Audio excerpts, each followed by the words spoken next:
మరోపక్క కడప జిల్లా ఎర్రగుంట్ల మండలం పెద్దన్నపాడు గ్రామంలో వైసీపీ టీడీపీ నేతల మధ్యన జరిగిన రాళ్ల దాడి ఉద్రిక్తత చోటు చేసుకుంది. బూత్ నంబర్ 285లో వైసీపీ నాయకులు దొంగ ఓట్లు వేసుకుంటున్నారంటూ టీడీపీ నేతలు ఆరోపించారు. ఈ క్రమంలో ఒకరిపై ఒకరు రాళ్లతో దాడులు చేసుకోగా పలువురికి గాయాలయ్యాయి. ఘటనా స్థలానికి చేరుకున్న పోలీసులు ఇరు వర్గాల్ని చెదరగొట్టారు. ఇదే అంశానికి సంబంధించి పూర్తి వివరాలు అందించడానికి మా ప్రతినిధి సుధీర్ సిద్ధంగా ఉన్నారు. సుధీర్.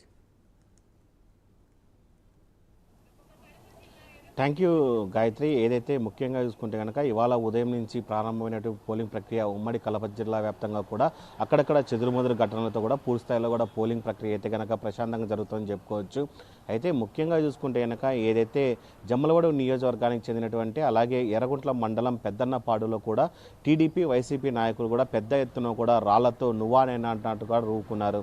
అయితే ఈ సంఘటనలో చూసుకుంటే కనుక ఏదైతే వైఎస్ఆర్ కాంగ్రెస్ పార్టీకి చెందినటువంటి నలుగురికి గాయాలు అలాగే టీడీపీకి చెందినటువంటి ముగ్గురికి కూడా పూర్తి స్థాయిలో కూడా పెద్ద ఎత్తున గాయాలు కావడం జరిగింది. అయితే ఏదైతే పెద్దన్నపాడు గ్రామంలో ముఖ్యంగా చూసుకుంటే ఇది వైఎస్ఆర్ కాంగ్రెస్ పార్టీకి పెద్దగా పూర్తి స్థాయిలో పట్టున్న ఏరియా అని అక్కడ ఉన్నటువంటి స్థానికులు చెప్తున్నారు. మరోపక్క చూసుకుంటే కనుక టీడీపీకి సంబంధించినటువంటి కొంతమంది నేతలు అక్కడ వైఎస్ఆర్ కాంగ్రెస్ పార్టీ నేతలు కూడా పూర్తి స్థాయిలో దొంగ ఓట్లు వేస్తున్నారు. ఆ దొంగ ఓట్లను ఎలా అయినా ఆపాలని ప్రయత్నం వల్ల టీడీపీకి చెందినటువంటి ఒక ఏజెంట్ పూర్తి స్థాయిలో వీళ్ళందరినీ పూర్తి స్థాయిలో దొంగ ఓటర్లు పిలుచుకొస్తున్నారని చెప్పి అక్కడ ఉన్నటువంటి ఆర్ఓకి చెప్పడంతో ఆ ఆర్ఓ కూడా పూర్తి స్థాయిలో కూడా ఆయన కూడా అబ్జెక్షన్ చెప్పడంతో కూడా పూర్తి స్థాయిలో వాళ్ళు టీడీపీ అటు వైఎస్ఆర్ కాంగ్రెస్ నేతలు పూర్తి స్థాయిలో మాట పెంచుకుంటూ కూడా పూర్తి స్థాయిలో కూడా వీళ్ళందరూ రాళ్ళు రువ్వుకునే పరిస్థితికి వచ్చారు. అయితే ముఖ్యంగా చూసుకుంటే కనుక ఒకనొక చెప్పాలంటే కనుక వీళ్ళు రావులు విసురుకున్న పరిస్థితి అయితే కనుక ఆ గ్రామం మొత్తం కూడా ఉన్నటువంటి ప్రజలందరూ కూడా వాకిలు వేసుకొని దాదాపుగా 20 నిమిషాల పాటు బయటికి రావాలంటే కూడా పూర్తి స్థాయిలో పెద్ద ఎత్తున భయపడిన పరిస్థితి అయితే ఉంది.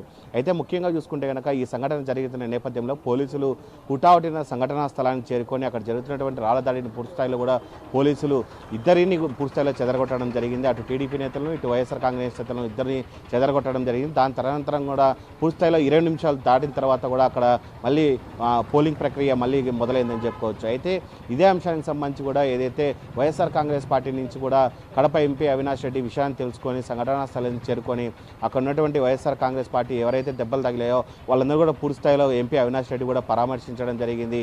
అయితే మరోపక్క ఏదైతే టీడీపీకి చెందినటువంటి నేతలు ఉన్నారో వాళ్ళందరినీ కూడా పరామర్శించేందుకు హుటాహుటిన కూడా జమ్మలమడుగు నియోజకవర్గాల నుంచి కూడా ఏదైతే బీజేపీ పార్టీ నుంచి ఎన్డీఏ కూటమి నుంచి అభ్యర్థిగా నిలబడాడో ఆదినారెడ్డి ఆయన కూడా సంఘటనా స్థలానికి చేరుకొని పూర్తి స్థాయిలో అక్కడ ఉన్నటువంటి పరిసరాలను అలాగా అక్కడ ఉన్నటువంటి వారితో కూడా మాట్లాడడం జరిగింది. అలాగే రిటర్నింగ్ ఆఫీసర్తో కూడా ఆయన మాట్లాడడం జరిగింది.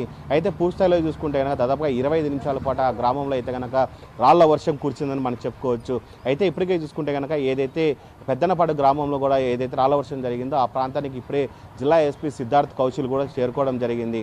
ఆ సంఘటన జరిగినటువంటి ప్రాంతాలను అలాగే అక్కడ ఉన్నటువంటి ఆ గ్రామస్తులను అక్కడ ఉన్నటువంటి ఆర్ఓను మొత్తం అందరినీ కూడా పూర్తి స్థాయిలో ఆయన వివరాలను తెలుసుకోవడం జరిగింది. అయితే దీనిపైన కూడా జిల్లా ఎస్పీ సిద్ధార్థ్ కౌశల్ పూర్తి స్థాయిలో కూడా సీరియస్గా తీసుకోవడం జరిగింది. ఇప్పటికే అక్కడ ఉన్నటువంటి ఎస్ఐలను సిఐలను అందరినీ కూడా పెద్ద ఎత్తున కూడా ఆయన ఆదేశించడం జరిగింది. దీనిపైన పూర్తి స్థాయిలో సీరియస్గా తీసుకుంటున్నాం, దీనిపైన ఖచ్చితంగా కేసు కడతాము, దీంట్లో ఎంతవారైనా ఉన్నా సరే వాళ్ళను వదిలిపెట్టే ప్రసక్తి లేదు. అయితే ఇప్పటికే చూసుకుంటే కనుక ఎన్నికలు అనేవి ప్రశాంతంగా జరగాలి కానీ ఇలా మొత్తంగా పూర్తి స్థాయిలో రాళ్లతో కొట్టుకోవడం అలాగే కట్టలతో కొట్టుకోవడం ఇటువంటి ఉపేక్షించేది లేదని చెప్పి సిద్ధార్థ్ కౌశల్ చెప్తున్న పరిస్థితి అయితే ఉంది. అయితే ఇప్పటికే సంఘటనా స్థలానికి ఎస్పీ చేరుకొని అక్కడ ఉన్నటువంటి వ్యక్తులందరినీ విచారిస్తూ కూడా ఎవరైతే ఉన్నారో వాళ్ళందరినీ పూర్తి స్థాయిలో కూడా అరెస్ట్ చేస్తామని వాళ్ళ మీద క్రిమినల్ కేసులు కూడా పెడతామని చెప్పి ఎస్పీ సిద్ధార్థ్ కౌశల్ చెప్పిన పరిస్థితి అయితే అక్కడ ఉంది Gayatri. Right, thank you Sudheer.